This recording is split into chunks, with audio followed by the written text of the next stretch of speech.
You're listening to Everybody Pulls the Tarp, the go-to podcast for high performers. I'm Andrew Moses. Each week, you'll hear my thought-provoking conversations with Olympians, pro athletes, CEOs, elite coaches, best-selling authors, and other high performers to uncover their secrets to success. Get ready to be inspired each week when we talk about leadership, teamwork, work ethic, and more. Are you ready? Let's go.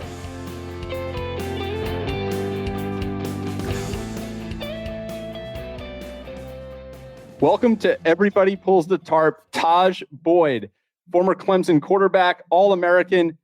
It basically set every record at Clemson and many ACC records as well. Tajh, welcome to Everybody Pulls the Tarp. Drew, man, I'm such a fan of the podcast, namely the title. I think I don't know where you came up with it at. I don't know when you decided, that's going to be the name of my show right here, but it is fantastic, man. And, it's really something that I actually live by on a day-to-day basis. And so I'm really excited to kind of get into that, man. But I appreciate you having me on the show. Well, I know you're a big fan of Everybody Pulls the Tarp, and our paths crossed last summer. John Gordon, best-selling author John Gordon, was on the show, and he stopped me in my tracks when he told me a story. He was talking about servant leadership, leading by example, pulling the tarp, as you know I like to call it. And he told me a story about when you were at Clemson, and as I understand it, on Friday nights of home game weekends, the team would go to the movie theater, watch a movie. And then at the end of the movie one night, you started cleaning the movie theater. And then the next week, a few more guys joined in. And then the next week, you guys got blowers and brooms and you guys were cleaning the entire movie theater. And what he told me was Tajh set the tone.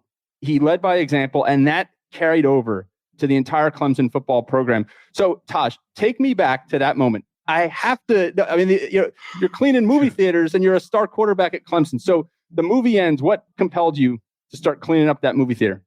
It's really just quarterbacking 24/7. It's like I would never expect more than I'm willing to give, but I think a big part of that is empathy. And I'm not talking about the stuff that Gary V throws around with empathy wines and he's trying to sell it. I'm talking about legitimately, why should somebody else have to do more than they should if I can do it too? Right. And so it's like, just because they have a job to do, should I make it harder on them or can I make their job a little bit easier? And I think that's the whole deal with it, man. When I say do your job, I think, in society as a whole, we're all individuals to a degree, but if we work as an individual for a collective cause, then man, we can do so much more. And so from a team setting, that's always what I've been a part of since I was a kid, man. High school, our whole structure, our whole model, the thing that we didn't just live by, we lived up to was team me. We before me. And so all of these things were instilled in me. And so once I got to the position where I was actually able to lead, it's like, well, how am I going to take what I've learned and make sure that I contribute that to where I'm at right now? And that was the big thing behind the movie theater. Nothing too over the top and obviously became a thing. But, really, man, if none of us make it out of here alive in life, then how do we leave this place better than we found it? And I think that's, something that's in every conversation that we have, every person that we interact with, every setting that we're in. Do we leave it better than we found it? And that was the movie theater, man. That's what it was for me. And obviously it became something, it was symbolic at the time, of what we were trying to grow into at Clemson. And obviously it's something that they live by now where it says best standard. But at the time, man, it's just like, man, we're better than that. I'm better than that. Let's show our appreciation for the space and the time that they gave us within that. And let's make their time worthwhile as well. What's interesting, Tajh, there is, it's one thing to lead on the football field. It's in the football building. It's one thing to, as the quarterback, to get there early, to leave last, to put in the work, put people in their place if they're out of line. But what's interesting there is that it was outside the football facility. It was off the field. Yeah. But the way John described it to me was it carried over. Yeah. Yeah. And it's, obviously a weekly practice now within the football team and, something that Clemson's really adopted. But it's not something that was, uncommon, as far as Coach Swinney was concerned. It was uncommon, for the masses at the time. But after that, we started this whole phrase of nobody cleans up after Clemson. And so, locker rooms, it's, you finish up a game and you have your post-game bars and your Gatorade and all your tape. And it's like, okay, there's a cleaning staff that's going to come in here, but let's do our part too and meet them in the middle.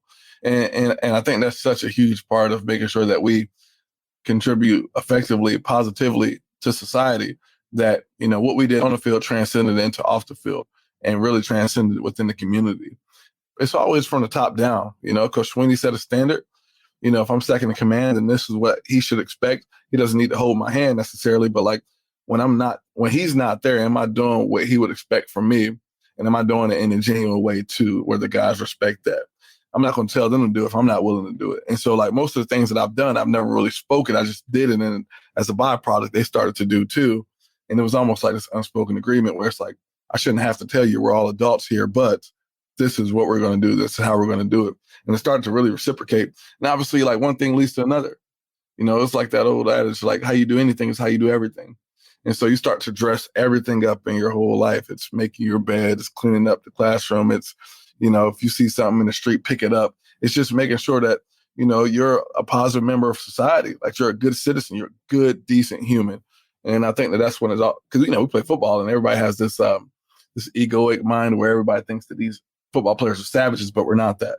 Like, all we do is compete, And so we want to be competitive in every facet. I think that's a huge part of it, man. So to see those guys continue to carry on those traditions, it's obviously special in my eyes, but, I was just doing my job for what it was at that time, It's an amazing tradition, but there's also been another tradition that you started at Clemson, and that was winning.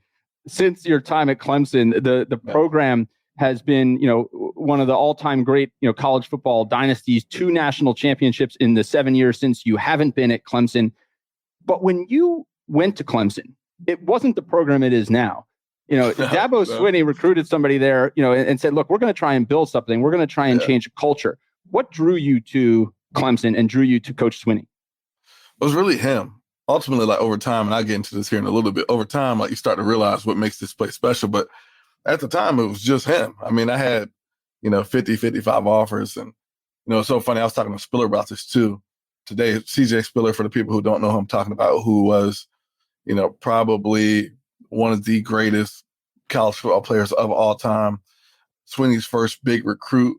I followed after that, but like CJ Spiller was CJ Spiller. He'll juke you out of a phone booth, And he's a running backs coach now. And we started to talk about, what it means and like how we got to this space and how we got to this place. And, people often ask me like, why Clemson? And, it's like when you're talking to people, especially, people who or young men who deal with people on a day-to-day basis, like, if you talk to enough people, you start to realize what's real and what's not, what's fabricated, what's a facade, and what's genuine.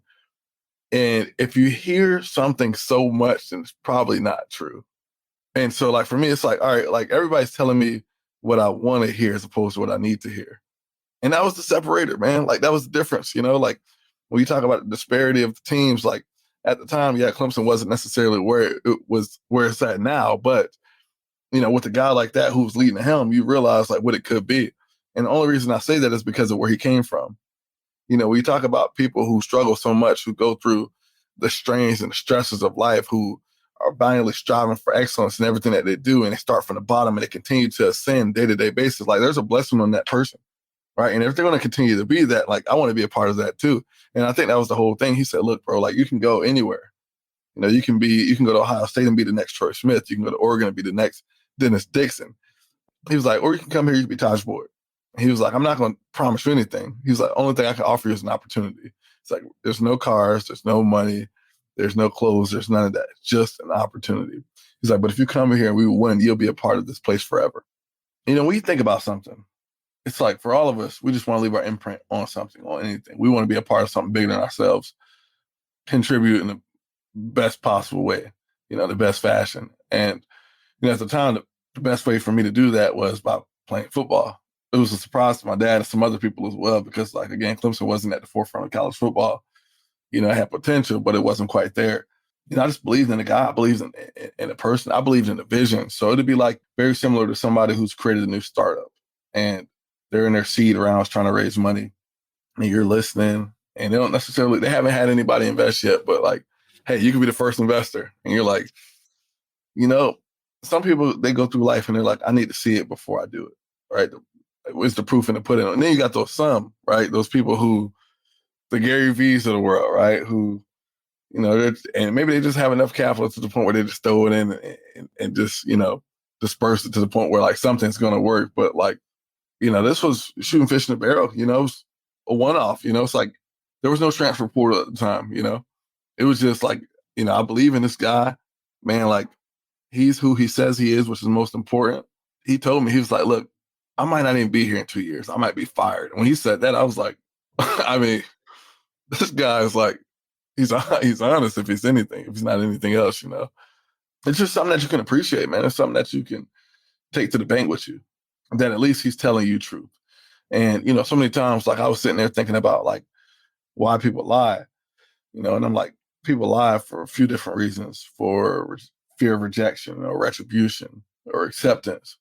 But I was like, truth is tough because truth are the things that you don't want to hear. It's the things that people tell you when they need to tell you, when you need to hear it, as opposed to what you want to hear. And I was like, lies are built on a house of sand, right? It's a house of sand, right? But, truth is concrete. I would rather go to any place and die on that hill knowing that it was built on concrete than that one that was built on sand. And so it was something for me. And I was like, I just believe in it. And, slowly but surely, when I walked in, I remember wanting to transfer when I got there, you start playing that comparative analysis game. And that's what we do on social media now. You got this whole space where everybody lives and attributes themselves to the highlights as opposed to what actuality is and what reality is. Nobody talks about the vulnerabilities or the lows that they hit. And I remember sitting there at that moment and saying like, man, like all my friends are playing, I was a 5-star too. Why am I not stepping on the field? Like, we're not even that good. And Swinney was like, look, like, I want you to play too, but I'm not going to put you on that field until you're ready. And so, I was sitting there and I was like, yeah, so let's get ready. And it's so funny, like when me and Spiller was talking today, it's like, everybody's ready, but are you prepared? Everybody's ready, but are you prepared? That's really right. interesting. Because I mean, like, everybody's ready. Like, everybody's ready for something. I'm ready for the big time. Are you prepared for it? When shit hits the fan, you have to step up to the plate and you got to do it. And not just do it, but do it to the best. Like, are you prepared for that moment? And most people are ready for it. But when the smoke clears, like, there's only so many people that were prepared and you see it. And so while I was ready to play, I wasn't prepared for that yet. I wasn't built for that yet. I hadn't put the time in yet. And so, like, all you can do is work and grind and piece by piece, you wait for that opportunity. And when it's there, you got to seize that. You got to take advantage of it. And you have to be that. But I almost got into a situation before I was prepared for it. And it was against Auburn. 2010. We're down at Jordan Hare. Kyle Parker's the quarterback at the time. They had a defensive tackle named Nick Fairley, who was an absolute monster, And Kyle took a nasty hit on third down, and he had a cracked rib or something like that. And I remember him limping back to the sideline. And to this point, like, I let ego get in the way of my preparation. And because I felt entitled and the coach wasn't necessarily speaking to me in the quarterback rooms and, he didn't pay me the attention, I felt like I felt like I don't have to listen to what he has to say because he doesn't care about me anyways. Well, that moment almost occurred and it almost, arose where I stood. And, I remember Cal Parker coming to the sideline and he's keeling over. The trainer at the time was like, Cal, he might be out. Swinney walks over to me and he's like, hey, Taj, like, start taking snaps. You're going to have to win us the football game. And I'm like, win you the game? I don't even know the plays. I was ready for it, but I wasn't prepared for it. Like, I didn't really study the playbook. I didn't really understand what was happening in the meetings. I didn't understand base coverages and base defenses and what could happen and where my third down hots was. I just said I was ready, but I wasn't really prepared. And so, like, so many times in life, we do that. Like, instead of being diligent, like, and really putting the work in and really crafting and really discovering mastery, we'll rather just be ready for it and say we're ready and tell our friends that, but deep down know that we're not prepared for that moment. So you muted again. Yeah. Like I tell kids all the time, like I have parents walk up to me and they're like, hey, can you look at my kid? He's the best 6th, 7th, 8th grader. I'm like, nobody cares, bro. Like, I need you to outlast. Can you be consistent in your work? Can you be diligent in your work? Because over time tells all anyways. And so just because you're that then doesn't mean that you'll be that later. And so I need you to continue to just build, man. Like, be that diamond in the rough, right? That's right. Just be that, but like, be consistent in the work and stop playing the comparison game because, like, it's a marathon, not a sprint. Like, you have to run your race. So in 2011, Taj, when you take over as starter, did you feel prepared at that point?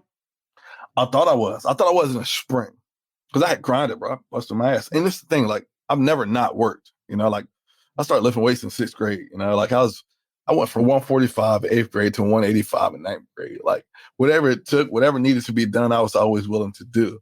But sometimes like it wasn't necessarily from a self-starter standpoint. It was like I needed to hear that. And so I go through spring. We just hired Chad Morris, the new OC at the time. And to be fair, like it wasn't really that much competition. Like I had a couple guys coming, but they were younger. I thought I had a really good spring. And so, obviously like we're preparing for fall. We have our exit meets after spring. And, I'm sitting there, I'm riding a high horse. And I'm like, yeah, like, big man on campus, it's my time now. And Chad Morris at the time, the OC was like, look, he was like, I don't know what you thought that was, but that wasn't a good spring. And if you can't figure out a way to get it done, I'll find somebody that will. A little bit of a challenge. And I was like, well, yeah, bubble burst, right? Like I thought I did. And that's the thing. Like most people think they've done or they do enough, right? Because everybody does enough. Like everybody works out. Like everybody does what the bare minimum is. But are you willing to go the extra mile? And so like, I was like, man, well, there's no spring break apparently, And so I actually never took spring break, and my receivers, we never took spring break. Sammy, DeAndre, Andre Ellington, Dwayne Allen, we just made it our mission. Like, look, man, like this is who we need to be. Then this is what we're going to do.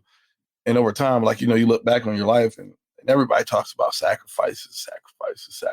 You got to sacrifice this in order to get that. No, you just need to commit to something. You're not sacrificing. Just need to commit. You're just committing to something. Right. And so if you're committed to being this, then obviously, ultimately, yeah, you're going to give up something, but don't call it a sacrifice. It's just a commitment.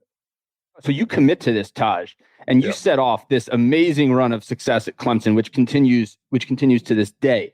What would you say for anybody listening, whether they're a football player, a football coach, or in business, in a community that needs to turn itself around, right? What do you think were some of the key ingredients in turning the Clemson football program around? If you walk into a place where they're not having a lot of success and they're not feeling very good, how do you change that dynamic? Man, there's so many different things. Like, I think a huge component of it was we created accountability teams. So what are the accountability teams? Yeah, so like we had like really dope, and again, it still stands, which is kind of awesome. Again, it's so dope being like the forefront of things and still seeing it in existence and realizing like that was one of those bricks, that was laid in order for this place to continue to build the way that it should have been built. We had about 8 or so captains, and we had a draft. And so the accountability teams, like, so you got 8 teams, which is, 10, 12 players per team. All the captains are like vets, And if you're the first pick, then you could probably imagine, like, if you're first pick, you're probably the most reliable football player on that team. The person that's going to do whatever they need to do in the classroom, on the field, in the weight room, in the community, all these. It's really like one big ass demerit system, but it was also like a case study too, which is cool when I look back on it. So the first pick is the most reliable person, right? The most reliable player. The last pick is the guy he's the least dependable. Nobody believes in that person.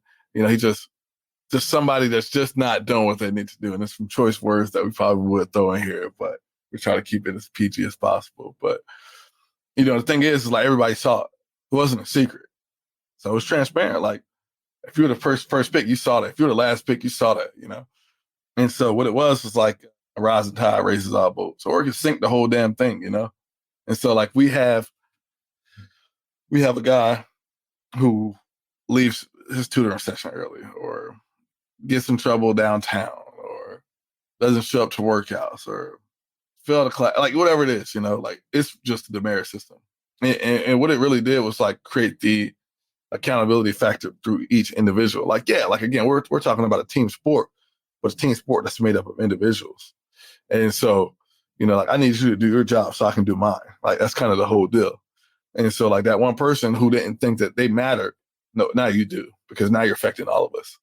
And so if you don't need to do what you need, if you ain't doing what you need to do, like then now we're all ranked for that, So we'll finish up 22, 23 period practice, bro. I'm talking 3-4 hours, absolute gas. Coach Swinney speaks for another 45 minutes because he's long-winded and that's what he does. And then we break, Coach B's like, all right, you guys are out of here. We're all walking. And he's like, hey, wait, team 3, you have such and such. This player didn't do X, Y, Z. Yeah, I have 8 gassers.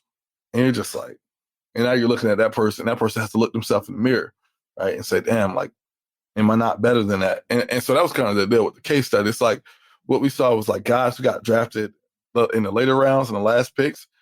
They either believed what we said about them and they found themselves off of the team in the next year or two, or they said, I'm better than that. My parents raised me better than that. I'm more than that. And they started to rise. And then you had the guys who got drafted early who just thought that, they were on easy street and it was good enough. And that's what it was. For them, it was good enough. If you think you're good enough, then that's all you ever be. Just good enough. Not great, but just good enough. And so they kind of fall by the wayside, And so really just, it was one of those spaces where like, honestly, like when you look at it, we were in a state of building introspection without ever really knowing it, like building that reflection or, like one of the things I talk about in my keynotes are the abilities. Like everybody has the ability and everybody talks about how to structure a team. And it's like, well, the only way I know how to build continued success is this through accountability, responsibility, reliability, dependability. If you do those, then you create sustainability, right? But it's every individual leading up to the collective, and it's so vital that everybody buys into that. The sustainability is it's so interesting, Tajh, because as you're talking, and we're talking here the last 15, 20 minutes, I keep coming back to like the word legacy. Like you've clearly left an amazing legacy at Clemson.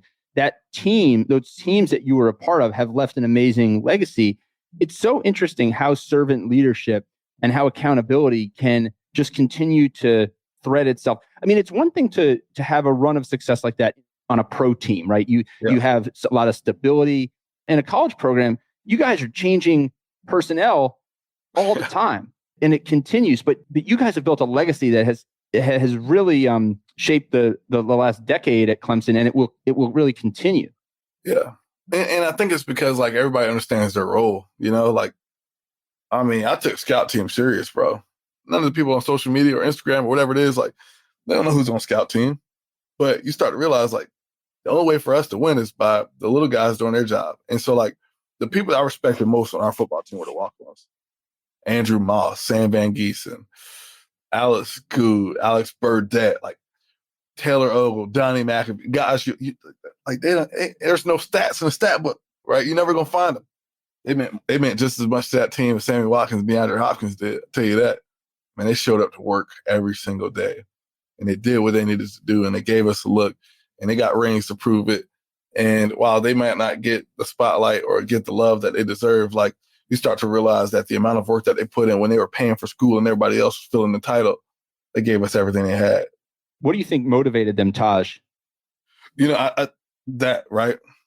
The understanding that if you did what you needed to do, then you'll be rewarded for that. And that you were part of something maybe bigger than you. Bigger than you, right? Like what you did wasn't in vain. Because the people that's watching the games don't necessarily know. The people in that room know. And so like we go have dinner, we have golf, and we talk about these things, And I'm watching their kids grow up, and I'm gonna be able to tell their kids about who their dad was, And it's such a special deal, man. But like, I went back. There was a rule that Saban somehow like got, introduced. And, this is probably like 3, 4. Matter of fact, this was like 4 years ago. So preparing for the first national championship, 4 or 5 years. And Swinney calls me and it's like, look, there was a loophole that Saban found where former players could come back and practice. Can you and Jacoby Ford come practice? And I'm like, yeah, So I literally leave work, bro. I'm in like slacks. And, I go play scout team again. It's back to the basics, And I got Darian Rencher back there with me. That's how long he's been there, I got some other guys with me. And I mean, yeah, I'm back here. I'm taking this shit serious, I'm literally arguing with my linemen up there. They're telling me that they can't block Christian Wilkins. They can't block Cleveland Fair. I'm like, well, damn it, you need to. Because if you don't give them a look, they're never going to get a look. And they can't get better that way, And so that's the whole deal. When you say everybody pulls the tarp, everybody pulls the tarp, bro. You got to. That's the only way for us to win, Everybody pulls. Everybody pulls, because if not, man, like you get tired, bro. Your back get broke from carrying a team. I shouldn't have to carry the team. I should just doing my job should just be good enough, right? Because I trust that you're going to do yours. And the only reason you trust that is because you hold those people accountable. When you see more, like sometimes, like, and the best part about playing quarterback, I don't like people ask me all the time, like, what's your greatest accomplishment that you've ever had in your life? Like All-American, like ACC championship, all-time ACC touchdown leader. I'm like, no, it's the fact that I got a chance to lead men. Lead men for a cause greater than themselves. That is my biggest accomplishment in life. Not having a kids yet, not married, so like, I'm sure that'll trump it at some point. But damn it, for the time being, the fact that I got a chance to lead men, it's pretty special. the reason for that is because I got a chance to know each player intimately. I got a chance to know who they were. That's why I'm so like keen on leadership development, understanding who people are, because each person is unique. Each person is different. And, you can't treat everybody the same. And, I want to understand what makes you tick, what makes you go. Like, what can I not do? Like, how can I optimize and maximize who you are so that I know what you're capable of? And when push comes to shove, and you're telling me that you're done and you're gassed, but I know who you are. I know that you're not. And this is what I expect from you, and vice versa, being completely transparent and vulnerable through all of it. It's amazing to me, Tajh, just to see the energy that comes over you when you talk about the walk-ons and you talk about the role that everybody played in driving that success. And the almost like you talk about it like almost a privilege, how it was a privilege to lead these people. I've talked to a lot of successful people, elite performers. What do you think it is about you, Tajh, that makes you like so appreciative of the walk-ons? I mean, there's so many people who appreciate the walk-ons, but I have never seen somebody talk so passionately about the walk-ons. And I just keep coming back to the fact that there's something different that you're seeing. There's something different inside you as a leader compared to others. What is it that you think creates that passion and that true, authentic energy? Honestly, man, it's probably a few different things. Like, my mom worked with special needs her whole life, and so I've always just wanted to see the little guy win. I think, the American dream is like, yeah, from zero to hero. Like, that's cool. It sounds good, But I think the biggest thing is like when somebody falls flat, seeing them arise. When you're facing despair, your back's against the wall, how you respond, not just react, but how you respond, how you methodically, analytically move through this to get to where you need to go, where you want to go. I think that's the most impressive thing about a person. And so seeing these guys, like when the rest of the world is treating them like they're nobodies and they still come out and perform every day, I'm like, damn, bro, football or no football, bro, like you're going to be successful. And like, you're probably going to be a doctor and I'm probably going to need you, or you're going to be an engineer, you're going to save the world. Like, it's all these different things because like, they're not fazed by it. In a space and time where like people only perform through validation, they don't need that in order to succeed. They don't need that in order to perform. I think it's so important, man. It's so important, right? Because when you're performing well, you're the quarterback, you're the star quarterback, one of the best teams in the country. You're getting the spotlight, you're getting the accolades. Everybody knows your name. Many of these other folks you're talking about don't have those things happening to them. Yeah. They have to dig deeper. They do, bro. Yeah. And a lot of it is because like sometimes like I envied them. Like there was all these different things that came to me. And don't get me wrong, like the reason I love them so much is because I understand what work looks like. Everything was earned. Like I was never the best player in any team that I played for, any team, bro. I was always like second, third, fourth best player, And sometimes like the only person that believed in me was my mom and dad, That was good enough for me.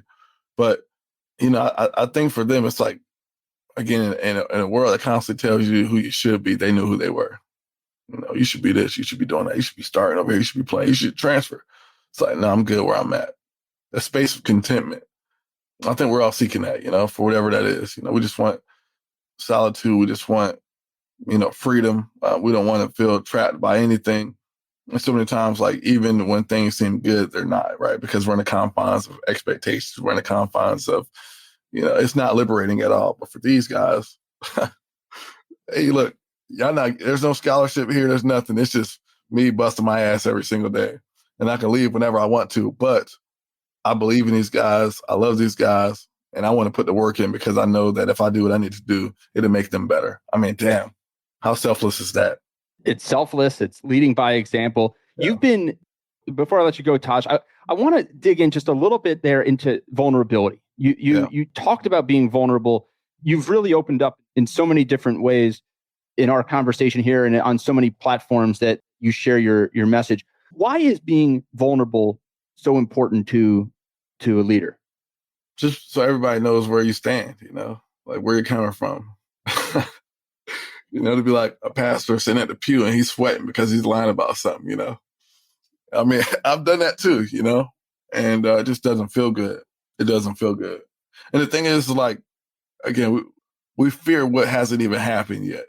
And so when we do that, like, we tuck our tail and we hide. And it's like, for what, bro? Like, this is who I am. I'm going to give it to you, good, bad, or indifferent, but at least you know who I am. and you won't be second guessing that. And so, like, it's, I don't know, man. I think there's a couple different things. Like, I wasn't always this way, like there are parts of it that was, but I had my dad passed away in November. I had a breakup with my girlfriend for a long time. And I felt like I burned that relationship to the ground. I had a granddad that passed from COVID. So it's like all these different things, So it's like, like I feel like every man has two lives, right? It's the life they live, and then the life they live. They know it's the life they live, and then the life they live when they know they will die, right? So like, there's that, right? So I don't know what happens. Maybe it's sense of urgency, whatever it is. But, like death does come in threes, And so, you're sitting there and it's like, well, if I don't make it out of here alive, then am I doing anything that makes sense? Is what I'm doing true? Is it have any meaning? And so, like, I just want to live in that space, man. Like, so many people are like, you need to guard yourself and protect yourself. I'm like, from who? Only person I'm lying to is me. That's it. Like, if I speak my truth, like, I don't have to worry about what I said, trying to remember what I lied about. You know what I'm saying? Like, I used to go through that whole deal too, I feel like, the biggest thing that I can get from anybody, the most respectable man that I've ever met in my life always told me the truth. But at least I knew where it was coming from. Even if I didn't want to hear it was coming from a place of love. And so, I just want to be that, I'm talking to kids, I had the kids out there today. Like, if I can't be truthful with them, if I can't be honest with them, how do I expect them to be honest with me? And so I'm not going to ask you again for more than I'm willing to give. And so I'm giving you this. So give me that. So I know who you are, And so again, whether it's business or whatever it is, like, I was talking to one guy, we were golfing. And I'm giving you some good stuff right here, because this one's about to be good. I'm a big fan of language. I struggle with language. Like, we all speak English, but we speak different languages, right? And I'm gonna give you kind of this deal, right? So at Clemson, we had a play. It was called Trey Wright, Florida 9. Trey Wright, Florida 9. Speak it back to me. Trey Wright, Florida 9. That's it, right? 4 words. Trey Wright, Florida 9. Trey Wright was my formation. Florida was the play concept. 9 gave me a specific receiver, gave me the route, the whole deal. But everything was built in, protections, slide adjustments, whatever it needed to be. When I was with the Jets, Marty Morningweg, true West Coast offense, Bill Walsh, understudy, the whole deal. So, the verbiage is long. And so I'm getting 50 plays a day installed, I'm getting 2 reps at practice. I'm trying to make the team on every throw, like whatever it is. But like, I know I got limited ways to express this or do this. And so, the pressure's cooking. One of my favorite quotes of all time is by my former OC, Chad Morris. He said, everybody's an All-American when it's 72 and partly cloudy. But when shit hits the fan and it's hot, what are you going to do? And so Trey Wright, Florida 9 turned into exactly like it was translated in a different language, right? Shift the halfback, twin right open, 2 jet, scat, slam, all go special, ego, shallow cross. Same play, different language. And so it's like, well, damn, like, and the reason I remember is because I almost lost my mind trying to recite it, trying to spit it out. I'm trying to make the team, and I done gave this game everything I've had since I was 7 years old.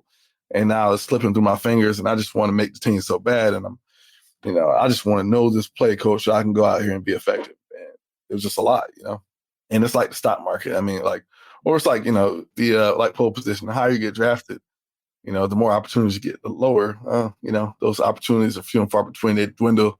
You're in and out, just like the burger joint, But, I was talking to this guy. He was talking to me about business, and he had a bunch of college kids working. And he's like, I had this vision for my business, and it's not, it's not what I thought it was going to be. It's not, my vision isn't coming to fruition. Like, Tajh, what do I do? And I'm sitting there and I'm like, I was like, I don't know, give me a couple holes to think about. So we're playing golf, and I'm a shitty golfer, Drew. I'm terrible. And I was like, look, I think I got it. I said, you were their age at some point, right? He was like, yeah. And I was like, okay. I was like, most of these kids, like, they got a false sense of reality anyway, is 1. But I was like, 2, they look at your job as a means to an end, right? He was like, yeah, probably. And I'm like, yeah, they do. Like, they're not going to be here forever, right? This is just a pass through. But I was like, your job is to not make them see it as a means to an end, but a means to begin. So how you do one thing is how you do everything, right? Just like we came at the beginning, full circle. Like, you think you're going to be able to take over a company, you think you're going to be CEO, you think you're going to have a startup if you can't even bust a table right? I need you to do the little things right so that the big things don't even matter, right? It's the little details that win, not the big things. And so, like, I was like, if you'd explain that to them in their verbiage so that they understand that, then I think your business model will change and you'll start to see it. in a different light, and they'll start to see it in a different light, and you get more production out of them. But I was like, you got to be able to level with them and get onto their, or understand their language, whatever that is. So how you do one thing is how you do everything. Tajh, this has been so much fun to kind of come back to the movie theater, that movie theater story that John Gordon shared with me last summer, and dig into so much more about Tajh Boyd, the leader and the Clemson Tiger football program. This has been so much fun. Keep pulling the tarp, and thanks for spending some time with me today. Sure, appreciate you, man. Tajh, we'll have to do this again sometime. All right, take care, my friend. All right, buddy. Thank you for joining me this week. Be sure to subscribe in your favorite podcast app so you can catch all of our upcoming episodes. And if you are like me and want a world full of tarp pullers, then leave a review to help others find us. You can also follow me on Instagram at AndrewMoses123 and sign up for my monthly email newsletter at everybodypullsthetarp.com/newsletter. I'll share tips and insights to help you achieve maximum success and happiness. Today is a great day to pull the tarp. I am rooting for you. See you next time.